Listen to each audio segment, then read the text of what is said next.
The fatal 1978 fall of Karl Wallenda was the inevitable result of the Ringling machine refusing to let its performers age.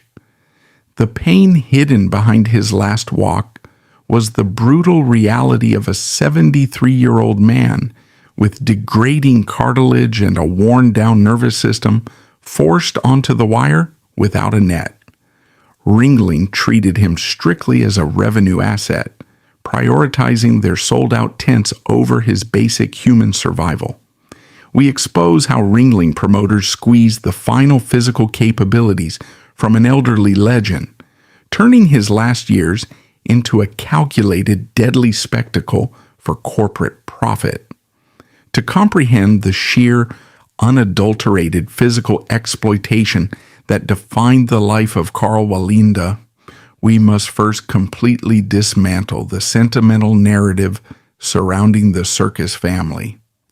In the modern civilian world, a family is a biological and emotional support structure designed to protect and nurture a developing child until they reach cognitive and physical maturity. In the European traveling circus industry of the early 20th century, a family was a strict, isolated, and highly optimized economic unit. Within this specific ecosystem, children were not viewed as dependents requiring protection. They were viewed as immediate, necessary capital. They were unformed biological assets, waiting to be optimized for revenue generation. Karl Wallenda was born into this brutal machinery in 1905 in Magdeburg, Germany. He did not discover a passion for the tightrope as a consenting adult. He was manufactured for it. From the absolute moment his musculoskeletal system was capable of bearing its own weight, and his neural pathways could process basic coordination, he was drafted into commercial service. By the age of 6, the standard concept of human childhood was completely eradicated from his existence. At 6 years old, the human skeletal system is highly malleable. The bones are still largely composed of soft cartilage undergoing the slow process of ossification. The central nervous system is highly plastic, actively wiring itself based on environmental input. When a child of this age is forced into a daily, rigorous regimen of high-wire balancing, acrobatics, and handstands, their biology is fundamentally altered. Karl's father and grandfather did not simply teach him a trade, they actively engineered his physical development. The constant, repetitive strain of balancing on a narrow surface altered the development of his fast-twitch muscle fibers. His vestibular system, the complex apparatus in the inner ear responsible for spatial orientation and balance, was subjected to intense, unnatural stimulation, forcing his brain to prioritize balance over all other sensory input. He was being systematically programmed to understand only one physical baseline: the tension of the wire. The solid ground was rendered neurologically secondary. Simultaneously, a far more insidious psychological conditioning was taking place. When a child's entire worth, their access to food, shelter, and basic parental approval, is intrinsically linked to their ability to perform dangerous physical tasks without complaint, the boundary between their human identity and their commercial function is permanently obliterated. Karl Wallenda was conditioned to understand that he had no intrinsic value as a civilian boy. His value existed exclusively in his ability to conquer gravity and generate applause. Pain, fear, and exhaustion were not signals to rest. They were obstacles to be suppressed for the financial survival of the family unit. As Karl reached early adulthood in the 1920s, the economic realities of post-World War I Europe were grim. The entertainment market was saturated, and the public was deeply traumatized by the horrors of trench warfare. They possessed a high threshold for shock. To secure lucrative contracts and elevate his family out of the grueling lower-tier circus circuits, Karl recognized a cold clinical truth about his industry. The public did not pay premium prices to witness safety. They did not pay for grace alone. The audience purchased tickets to experience a proxy adrenaline rush.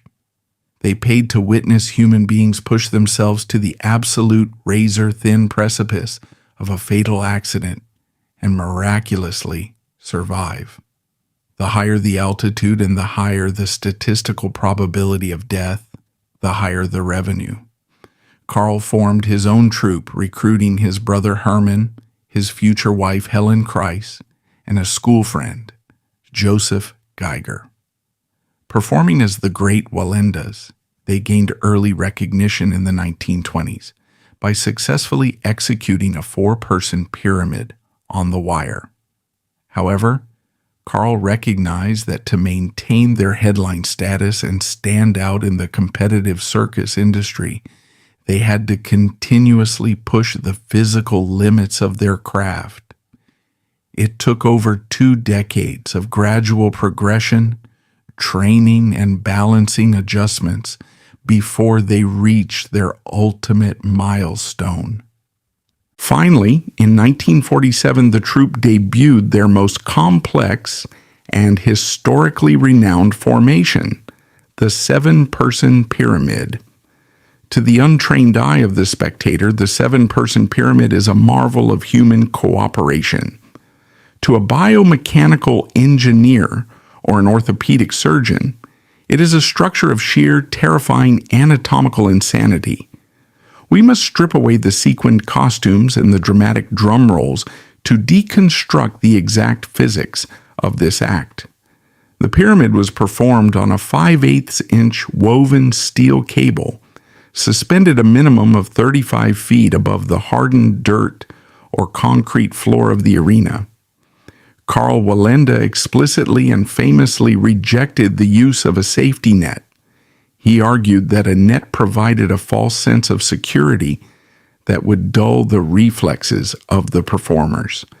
Clinically, the rejection of the net was a calculated marketing strategy designed to maximize the audience's terror, thereby maximizing the troupe's market value.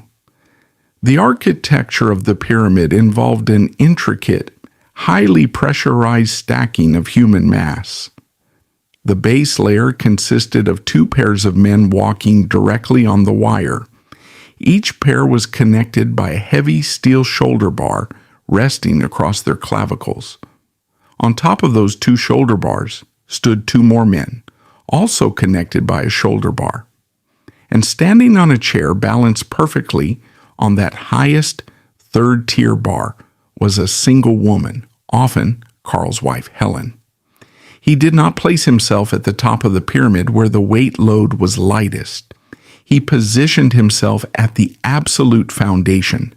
He was the anchor of the base layer. When Karl stepped onto the tensioned steel wire as part of the pyramid, he was not merely balancing his own 160-pound mass. He was functioning as a living, breathing structural column. He was directly supporting a mathematically compounding dynamic load. He bore the weight of the men above him, the heavy steel balancing poles, the wooden chair, the woman at the apex, and, most critically, the unpredictable kinetic energy generated by 6 other central nervous systems attempting to synchronize in midair. The human spine is a remarkable shock absorber, but it is not engineered to act as the foundational pillar for a multi-tiered moving structure. The compressive load placed upon Karl's cervical spine, the neck, and thoracic spine, the mid-back, was massive. The heavy steel shoulder bar ground directly into his trapezius muscles and his clavicle. Furthermore, this was a dynamic shifting load. A tightrope is not a static environment. It sways, it bounces, and it vibrates. If a single performer in the upper tiers of the pyramid sneezed, twitched, shifted their weight by a fraction of an inch, or lost focus for a millisecond, that kinetic tremor traveled straight down the biological scaffolding and directly into Karl's shoulders.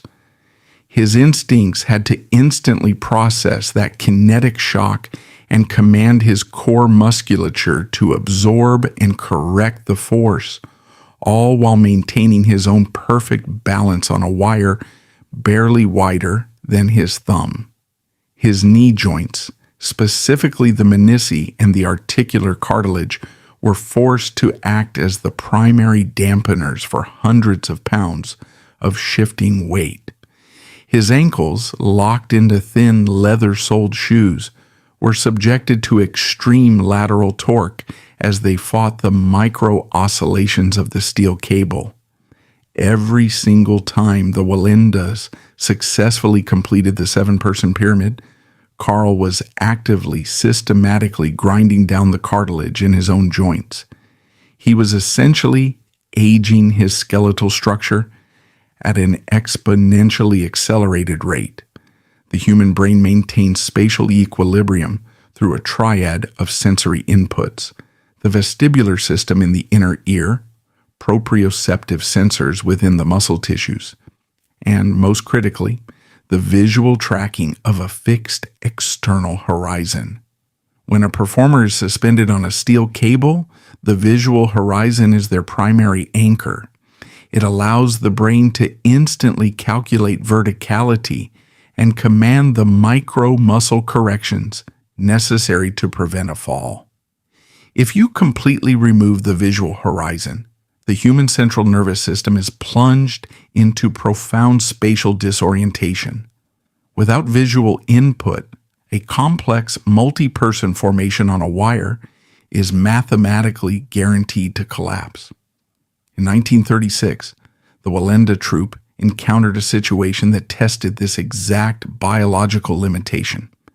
They were contracted to perform at the London Palladium, one of the most prestigious indoor theaters in Europe. Operating indoors eliminated the chaotic variables of wind and thermal updrafts, but it introduced a completely different vulnerability: a reliance on an artificial electrical grid. Midway through their performance, suspended high above the theater floor and executing a complex multi-person formation, a catastrophic power failure occurred. The entire Palladium and sections of the surrounding London grid were plunged into absolute impenetrable darkness. There were no emergency backup lights. The visual horizon was instantly and totally eradicated. In a civilian context, sudden sensory deprivation triggers an immediate involuntary startle response. The muscles spasm and the heart rate spikes. On a 5/8-inch steel cable, a muscle spasm generates a kinetic tremor that will violently destabilize the entire structure. The historical record of what Karl Wallenda did in the ensuing darkness is a masterclass in psychological override. He did not freeze, and he did not allow his troupe to panic. Recognizing that their primary sensory anchor, their eyesight, was useless, he instantly shifted the entire operational protocol to auditory and tactile feedback. From his position on the wire, Karl projected his voice through the pitch-black auditorium. He commanded absolute silence from both his family members and the unseen audience below. He utilized the strict rhythmic cadence of his voice to serve as the new auditory anchor for his troupe. He then relied entirely on the physical micro-vibrations traveling through the steel cable.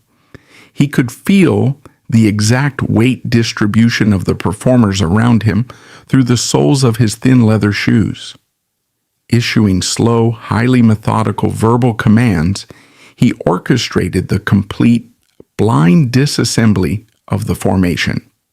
Moving inch by inch in total darkness, Relying exclusively on muscle memory and the tactile tension of the wire, the Wallendas navigated backward along the cable. They systematically dismantled the architecture of their act without a single visual reference point. When the theater management finally restored the power and the carbon arc spotlights flooded the arena, the audience gasped. The wire was completely empty. The Wallenda family was standing safely on the wooden platform. The London Palladium incident of 1936 was not highly publicized as a tragedy because no blood was shed, but functionally, it remains one of the most astonishing technical achievements in the history of aerial performance. It proved that Karl Wallenda's mastery of the wire was not merely physical. It was a deeply ingrained neurological adaptation. He had trained his brain to process the mechanical tension of a steel cable with such precision that he could successfully guide his family through a lethal environment, completely blind. He was not just walking on the wire. His nervous system had effectively integrated with it.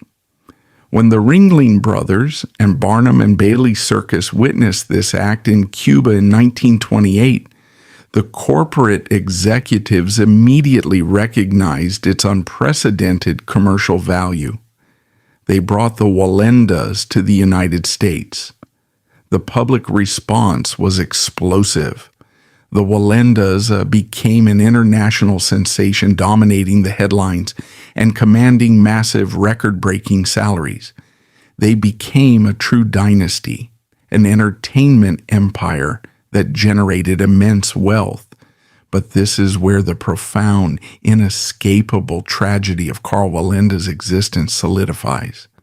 The massive wealth, the international fame, and the absolute survival of his extended family were now entirely inextricably dependent upon his physical ability to continue bearing that immense compressive load.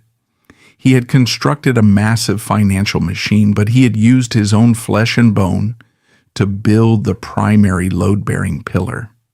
His reliance on this flesh and bone foundation was soon violently tested.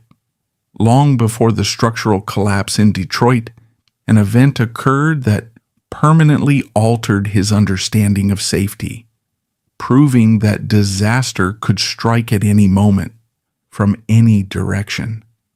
The Wallenda family was forced to navigate a mass casualty event that pushed the absolute limits of their discipline.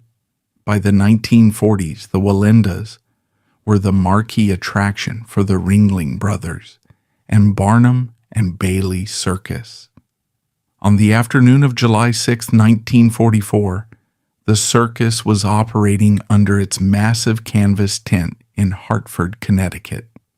The audience attendance was approximately 7,000 people, mostly women and children.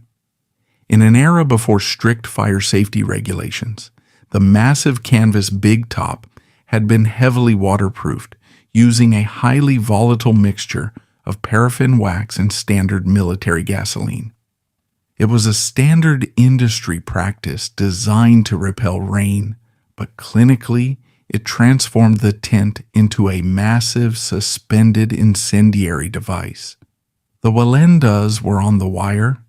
They were in the middle of their performance, suspended 40 feet above the center ring, when a small fire ignited near the main entrance. Within seconds, the flames reached the paraffin-treated canvas. The fire did not simply burn, it rapidly accelerated across the roof of the tent, creating a torrential downpour of melting, burning wax onto the audience below. Panic instantly consumed the arena. Thousands of people stampeded toward the limited exits, creating a fatal crush. From their vantage point, 40 feet in the air, the Wallenda family had an unobstructed, horrifying bird's-eye view of a mass casualty event unfolding in real time. The heat radiating upward was intense, and the thick, toxic black smoke began to rapidly fill the upper apex of the tent where they were balancing. In a civilian environment, the natural human instinct, when surrounded by fire and screaming, is absolute panic. On a tightrope, panic is instantly fatal. This is the exact moment where the brutal, systematic childhood conditioning of Karl Wallenda proved its utility. As the patriarch and the anchor of the troop, Karl did not freeze.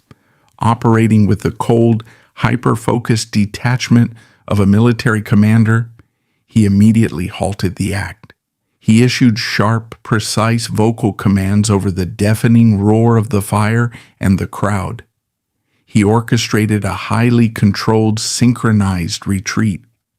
Under his direct command, the family carefully disassembled their formation, abandoned their heavy balancing poles, and executed a rapid hand-over-hand descent down the heavy canvas rigging ropes to the ground.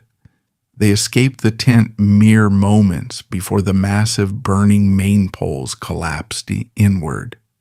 The Hartford Circus fire remains one of the worst fire disasters in American history, claiming the lives of 167 people and severely injuring hundreds more. The Wallendas survived physically intact, but the operational and psychological aftermath was devastating. When the tent collapsed, it destroyed the entirety of the Wallenda troops' highly specialized, custom-built rigging. Their heavy steel cables, their precision-engineered balancing poles, and their bespoke structural equipment were melted and buried under the ash. The financial loss was catastrophic. The tools they required to generate income were completely eradicated in a single afternoon. For Karl Wallenda, the Hartford fire reinforced a terrifying, relentless truth about his existence. It proved that even when his family executed their balancing act with absolute flawless perfection, external chaos could still violently destroy them. He was forced to take on massive new debt to completely rebuild his rigging from scratch. This financial burden further tightened the chains, binding him to the wire. He could not afford to process the trauma of what he and his family had witnessed from the top of the tent. There was no psychological counseling. There was only the immediate, desperate need to replace the equipment, secure new independent contracts, and get the family back into the air to pay off the deficit. The fire fundamentally hardened Karl. It forged a man who viewed the entire world as a hostile environment, believing that the only way to protect his family was to maintain absolute dictatorial control over their actions, both on and off the wire. The public hailed him as a daring genius, a fearless patriarch who led his family to greatness. The clinical reality is that Karl Wallenda had engineered his own permanent biological hostage situation. He could never step down. He could never show weakness. He could never admit to the chronic, blinding pain in his compressed spinal discs or his degrading knee joints. If the foundation stone cracked, if Karl Wallenda decided to step away from the wire and live a civilian life, the entire pyramid, both the physical structure in the air and the corporate structure on the ground, would instantly collapse. The contracts would vanish. The income supporting his brothers, his wife, and eventually his children and grandchildren would evaporate. The title of the Great Wallendas was not a celebration of his humanity. It was the mechanism of his erasure. The man named Karl Wallenda ceased to exist. His desires, his fears, and his biological limitations were entirely overridden by the demands of the brand he had created. He was no longer a husband or a father. He was industrial infrastructure. Imagine the psychological suffocation of that reality. Every night, as the drum roll echoed through the massive canvas tents or the concrete indoor arenas, Karl had to force his body into a state of absolute icy neurological control. He had to stand at the base of the platform, look at the wire, and accept that his body was merely a tool to be utilized for the financial preservation of his bloodline. He had to willingly strip himself of his basic human right to safety, effectively transforming himself into a piece of heavily utilized, depreciating circus equipment. The audience below looked up and felt awe, completely blind to the fact that they were funding a hostage crisis. They believed they were watching a man conquer the air. In reality, they were watching a man who was entirely conquered by his own corporate creation. They were witnessing the slow, agonizing extraction of a man's vitality, watching as his bones and nerves were ground down to mortar, used to cement the legacy of a family name that would eventually demand his life as its final payment. The Wallenda Empire was magnificent, but its foundations were built entirely on the systematic, unapologetic theft of its founder's humanity. But Karl Wallenda's most terrifying achievement was not the suppression of his own humanity. It was the systematic, ruthless colonization of his descendants. To understand the true darkness of the Wallenda Empire, one must look beyond Karl's personal physical sacrifices and examine the psychological cult he constructed within his own bloodline. Karl did not view his children, grandchildren, or in-laws as independent human beings with the right to self-determination. In his increasingly rigid, traumatized worldview, they were proprietary components of the great Wallenda's machine. They were replacement parts. This is the anatomy of a generational curse disguised as tradition. When a child was born into the Wallenda family, they were not asked what they wanted to be when they grew up. The question was entirely irrelevant. The family name functioned as an inescapable biological draft notice. From the moment a Wallenda toddler could walk, they were placed on a low practice wire. This was not a playful family activity, it was the initiation of early-stage neurological indoctrination. Karl demanded absolute, unwavering obedience. He instilled a terrifying psychological directive into his descendants. The wire is life. The ground is failure.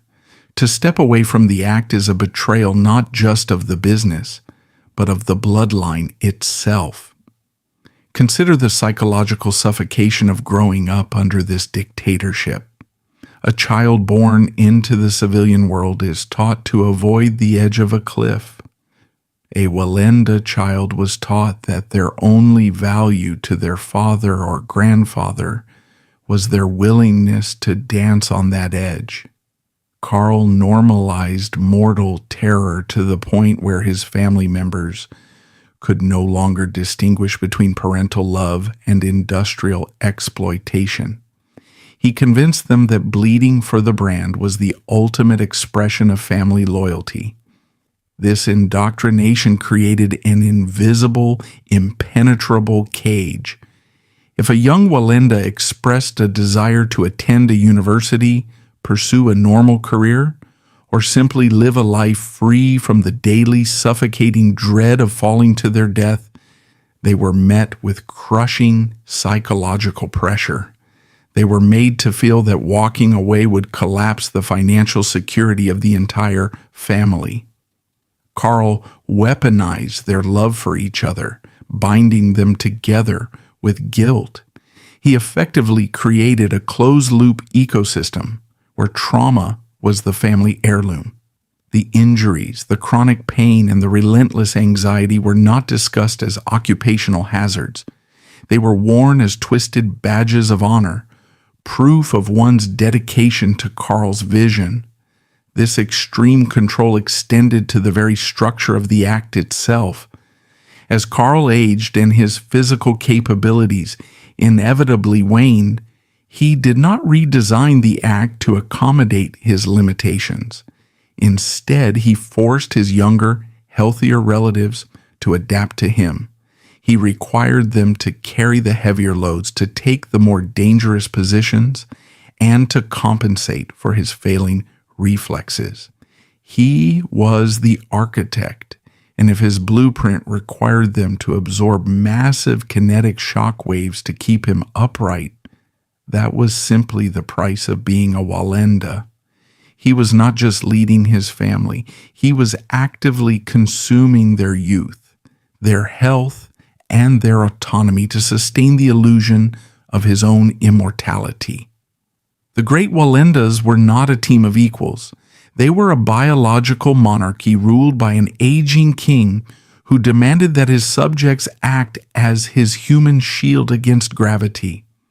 And tragically, the conditioning was so absolute, so flawlessly executed that his family willingly stepped onto the wire night after night, offering their bodies to the machine he built, entirely unable to recognize that their patriarch was acting less like a father and more like a warden. The fundamental, unavoidable flaw in utilizing the human body as the primary engine for a corporate entertainment empire is the absolute uncompromising nature of biological decay. You can negotiate contracts, you can manipulate the press, and you can engineer complex rigging systems to maximize visual terror. But you cannot negotiate with the cellular degradation of human cartilage. You cannot bribe the aging process. The physical ledger of a high-wire performer is written in bone, and eventually, the debt of kinetic trauma must be paid in full. By the early 1960s, the Wallenda machine had been running at maximum operational capacity for over 4 decades. Karl Wallenda was approaching his late 50s. To the civilian world, this is an age where the human body naturally demands a deceleration of physical labor. The regenerative capacity of the cells begins to lag significantly behind the rate of daily structural damage. For Karl Wallenda, this natural biological decline was exponentially accelerated by a lifetime of extreme occupational trauma. We must clinically assess the state of his physical architecture during this period.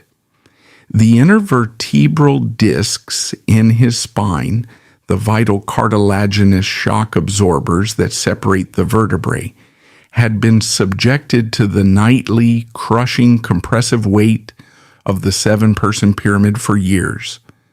By his mid-50s, these discs would have been severely dehydrated and compressed, leading to chronic, debilitating nerve impingement. The synovial fluid that lubricates the major joints had diminished. The articular cartilage in his knees and shoulders was worn down to the subchondral bone. Every single time he stepped onto the wire, he was operating a heavily compromised, rapidly degrading skeletal machine. Every movement was accompanied by profound, localized, neuropathic pain. Yet the corporate ledger of the Wallenda enterprise, the massive overhead costs of the rigging, the international travel and the payroll required to support the vast extended family, demanded that the foundation stone remain firmly in place. The machine could not afford for Karl Wallenda to grow old. The industry operates on the cold mathematical law of large numbers. If you subject a complex, multi-tiered human structure to fatal kinetic risks thousands of times, under the chaotic environmental variables of different arenas and differing levels of performer fatigue, the margin for error does not merely shrink, it eventually collapses entirely. For the Wallenda dynasty, the mathematics of disaster finalized on the evening of January 30th, 1962. The location was the Shrine Circus in Detroit, Michigan. The troupe was executing their signature highly lucrative masterpiece, the 7-person pyramid. They were suspended high above the concrete floor of the arena. As Karl Wallenda had famously dictated, there was absolutely no safety net below them. The collapse of the pyramid was not caused by a snapped steel cable, a faulty winch, or a broken balancing pole. It was caused by the inevitable, tragic failure of human biology under extreme, unnatural stress. Dieter Schepp, Karl's nephew, was positioned in the critical front base of the pyramid. As the massive, heavy structure inched its way across the wire, Schepp's grip on his balancing pole failed. The 7-person pyramid is not a static object. It is a highly pressurized, interdependent, kinetic ecosystem. The balance of the entire structure relies on the absolute flawless synchronization of all 7 central nervous systems. When Schepp lost his pole, he instinctively shifted his weight to compensate. That sudden, chaotic shift in mass instantly destroyed the delicate biomechanical equilibrium of the structure. The kinetic tremor shot through the shoulder bars. The pyramid shattered. The resulting collapse was a horrific, agonizing display of gravity, asserting its absolute dominance over human ambition. The structure essentially disintegrated in midair. 3 men plummeted directly toward the unyielding concrete floor of the arena. Richard Faunin, Karl's son-in-law, and Dieter Schepp, his nephew, were killed instantly upon impact. The blunt force trauma of falling from that altitude onto concrete is unsurvivable. It instantly shatters the cranium and ruptures the internal organs. Karl's adopted son, Mario Wallenda, fell and survived the initial impact but suffered a catastrophic, irreversible spinal cord injury, rendering him permanently paralyzed from the waist down. Karl Wallenda and his brother Hermann managed to survive the initial collapse by dropping their balancing poles and catching the wire as they fell.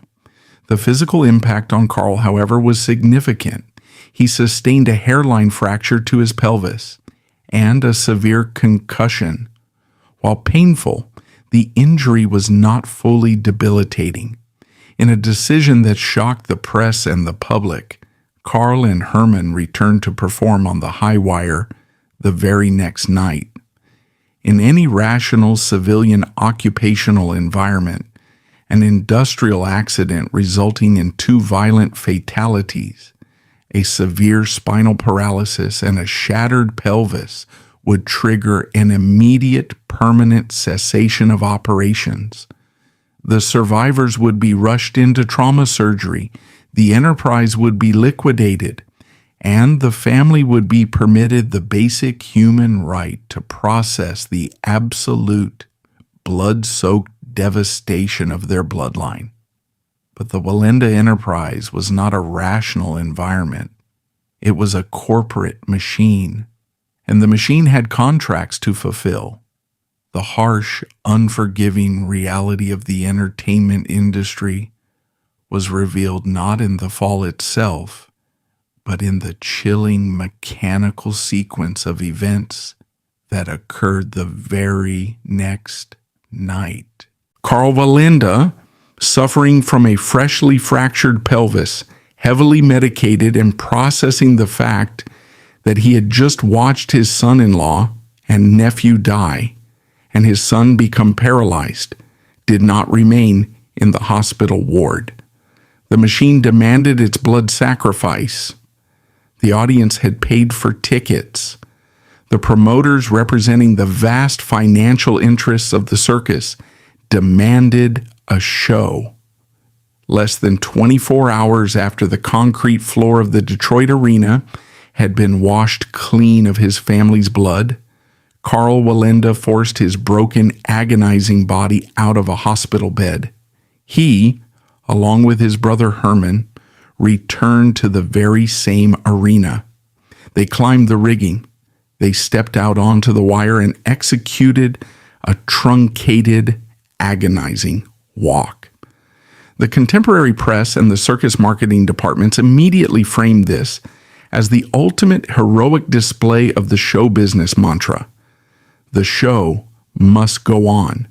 They called it bravery. They called it the unbreakable, legendary spirit of the Wallenda dynasty. It was neither of those things.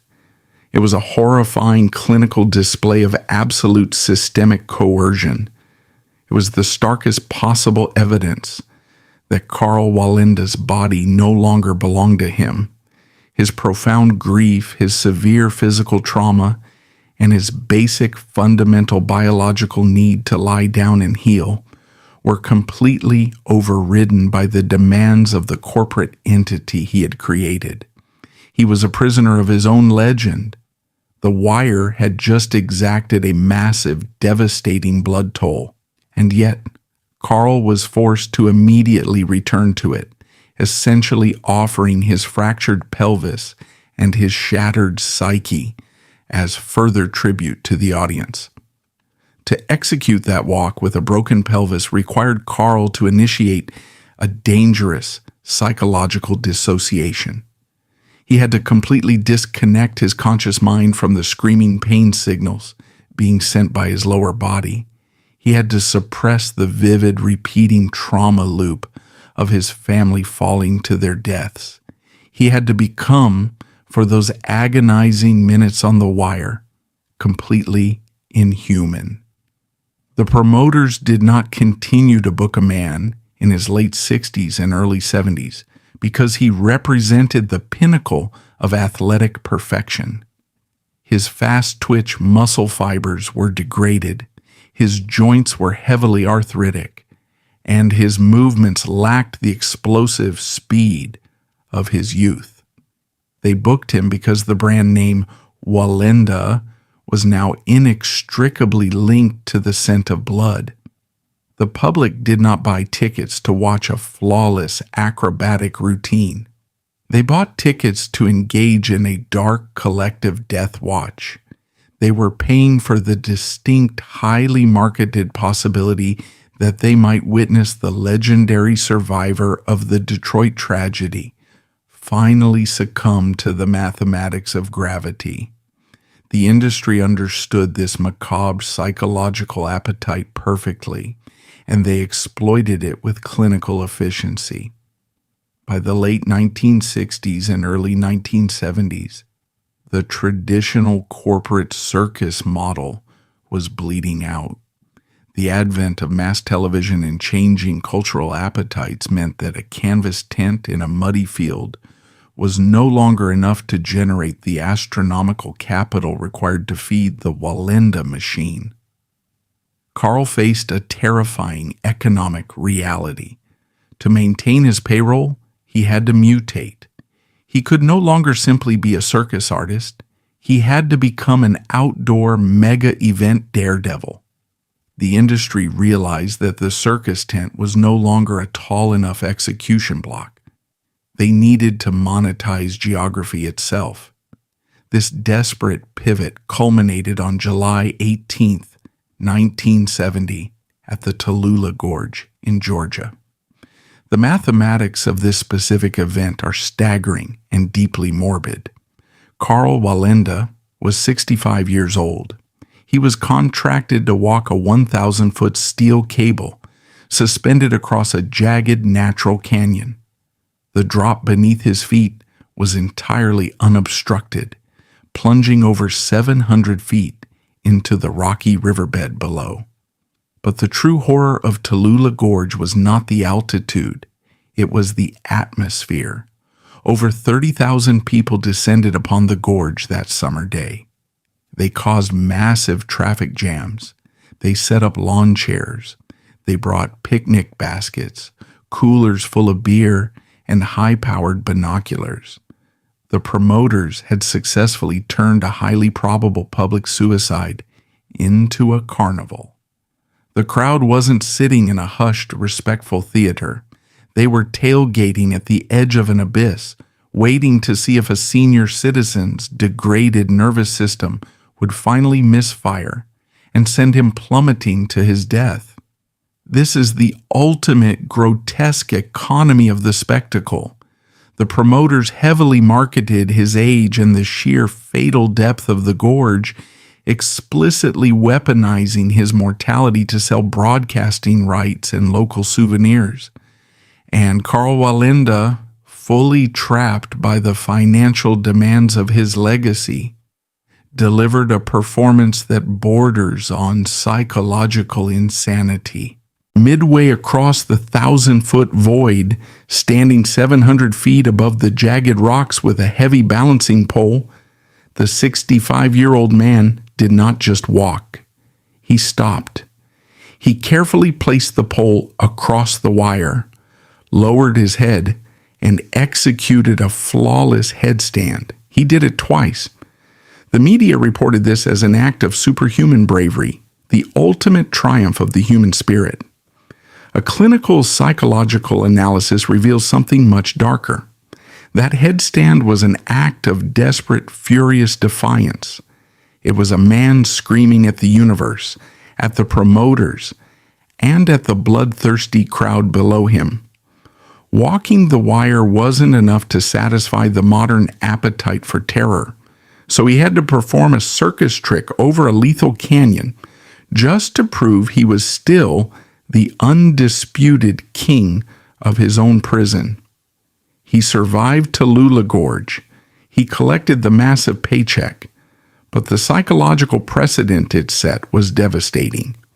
By conquering the canyon, he proved to the promoters that there was no height too extreme, no drop too fatal, and no age too old for the Wallenda brand. They had successfully transitioned him from a performer into a sacrificial commodity, ensuring that his final years would not be spent resting his shattered joints, but wandering the globe, looking for increasingly terrifying monuments to string his wire across until his luck finally, inevitably, ran out. Karl Wallenda was fully, consciously aware of this dynamic. He understood exactly what the promoters were selling. He knew he was no longer an artist to them. He was a walking, breathing liability, performing a high-wire, morbid countdown.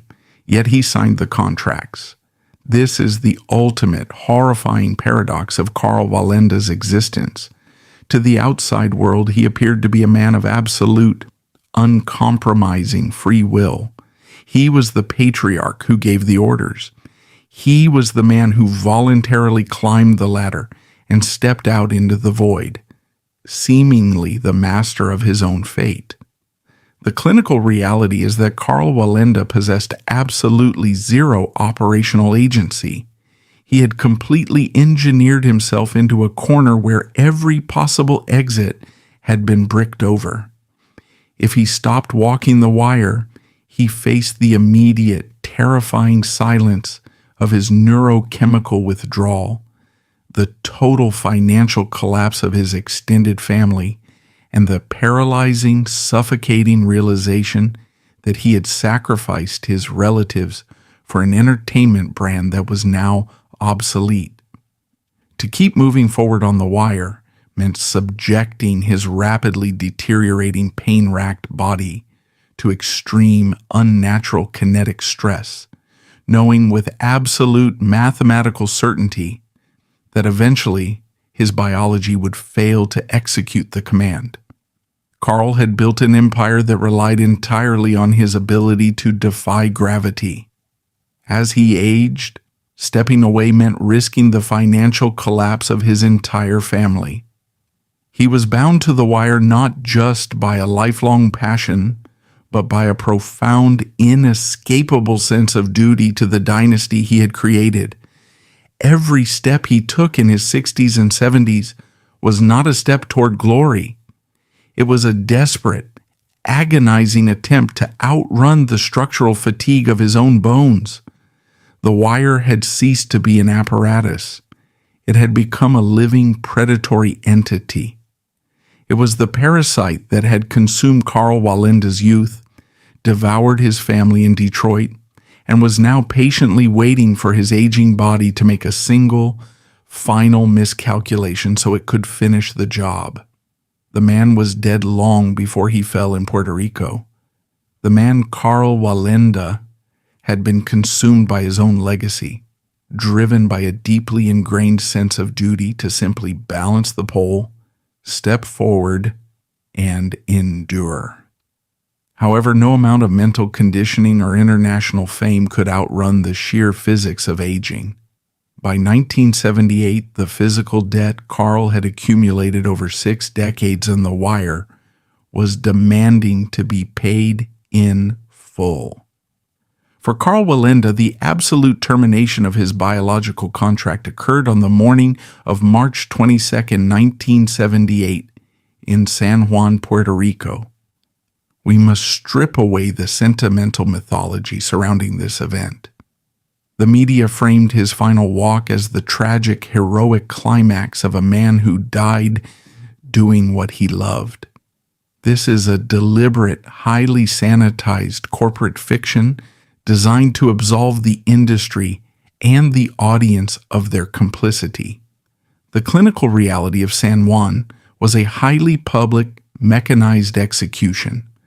It was the tragic moment a 73-year-old legend was finally overpowered by environmental forces. His aging body was no longer equipped to withstand. The location was the Condado Plaza Hotel. The objective was to cross a 121-foot steel cable suspended between the 2 towers of the hotel. The altitude was 120 feet above the concrete pavement, roughly 10 stories high. The most lethal variable in this specific equation was the meteorological reality of the Caribbean coast. The space between 2 high-rise structures creates an urban canyon effect, a highly volatile aerodynamic zone. The ocean winds do not flow smoothly through this gap. They compress, accelerate, and shear. Furthermore, the concrete pavement below absorbs solar radiation, creating unpredictable, invisible thermal updrafts. Into this hostile, chaotic, aerodynamic environment stepped a 73-year-old man carrying a 33-pound balancing pole. At 73 years old, Karl Wallenda stepped into a volatile aerodynamic zone with a body that had endured 6 decades of extreme physical trauma. His reflexes, once sharp enough to instantly counter a sudden gust of wind, were inevitably slowed by age. The margin for error had simply vanished. The synovial fluid in his major joints had dried, and the articular cartilage was largely destroyed by 6 decades of extreme compressive loading. More critically, his physical body was heavily compromised by age. Proprioception, the neurological feedback loop that allows the brain to map the exact position of the limbs in space without visual confirmation, experiences a significant latency period in the elderly. When a gust of wind hits a performer on a wire, the brain must instantly calculate the required counterforce and transmit that signal to the core musculature. In a younger athlete, this happens in milliseconds. In a 73-year-old man, that neurological transmission is delayed. On a tensioned wire, a delayed transmission is a fatal transmission. Furthermore, the logistical preparation for this specific walk was fatally flawed. Karl Wallenda was operating without his standard, highly experienced rigging crew. He was managing the installation of the wire with local, inexperienced personnel. The critical failure point was the installation of the guy ropes, also known as cavalettes. These are the downward sloping tension lines attached to the main walking cable, designed explicitly to prevent the main wire from violently swaying side to side in high winds. The investigation following the event revealed that these guy ropes were not properly secured. They lacked the necessary tension to stabilize the primary cable. Karl Wallenda, a man who had engineered the most complex rigging systems in circus history, stepped onto a compromised wire. This was not a sudden lapse in judgment. It was the inevitable symptom of extreme operational fatigue. He was a man exhausted by the relentless, crushing pressure of maintaining the Wallenda financial empire, attempting to execute the highly technical duties of a rigging engineer, a safety inspector, and an apex performer simultaneously, utilizing a brain and a body that were decades past their optimal functional capacity. He initiated the walk. For the first half of the distance, he utilized his deeply ingrained mechanized muscle memory to fight the standard oscillations of the wire. Then, the environmental physics overwhelmed his failing biology. A sudden, aggressive gust of wind swept through the urban canyon, striking Wallenda and his 33-pound pole. Because the guy ropes were improperly tensioned, the main steel cable did not hold its lateral axis. It violently shifted. We must break down the exact biomechanics of his failure. When the wind hit the pole, it acted as a massive lever, applying extreme torque to Wallenda's torso. To counteract this force, his brain sent a desperate signal to his core and upper body musculature to execute an isometric contraction to hold the 33-pound pole rigidly against the wind. But the required strength simply no longer existed within his 73-year-old muscles. The aging body had finally been pushed past its absolute limit. The footage of the fall is a haunting clinical documentation of mechanical failure. There is no cinematic drama. There is no desperate, flailing panic. There is no scream. As his muscles failed to hold the leverage of the pole, Wallenda attempted to drop to a crouch, a standard emergency protocol designed to lower the center of gravity and allow the performer to grasp the wire with their free hands. But his arthritic knees and degraded quadriceps could not execute the rapid, controlled descent required. He lost his grip on the balancing pole. It tumbled away. For a fraction of a second, he managed to grasp the wire with his hands, but the kinetic energy of his falling body weight, multiplied by gravity, transferred directly into his fingers and forearms. A 73-year-old grip cannot arrest a falling 160-pound mass. His hands slipped. He plummeted 120 feet. He struck a parked taxi on the street below. The blunt force trauma instantly shattered his skeletal structure and ruptured his internal organs. Karl Wallenda was pronounced dead on arrival at the hospital. The most unsettling aspect of this event lies in the immediate aftermath. The fall was not a private tragedy. It was a highly anticipated, globally broadcast spectacle. A local television crew was filming the walk live. When Wallenda fell, the camera lenses tracked his body all the way to the pavement. The global media apparatus consumed the footage with absolute ravenous efficiency. The death of the patriarch was immediately packaged, edited, and broadcast on evening news programs around the entire world. Millions of civilian spectators sat in their living rooms and watched a grandfather be crushed to death. The live broadcast of Wallenda's fatal fall generated massive television ratings worldwide. The tragedy was instantly packaged as premium news content. This was the final inescapable trap Karl Wallenda had built for himself. He had constructed a dynasty based entirely on extreme physical risk, teaching the public to expect the impossible and promoters to sell the proximity of death. Karl Wallenda did not conquer the air. Ultimately, he was conquered by the immense, unrelenting pressure of the brand he created. He died exactly as the industry allowed him to, as a highly visible, consumable spectacle on the pavement of San Juan.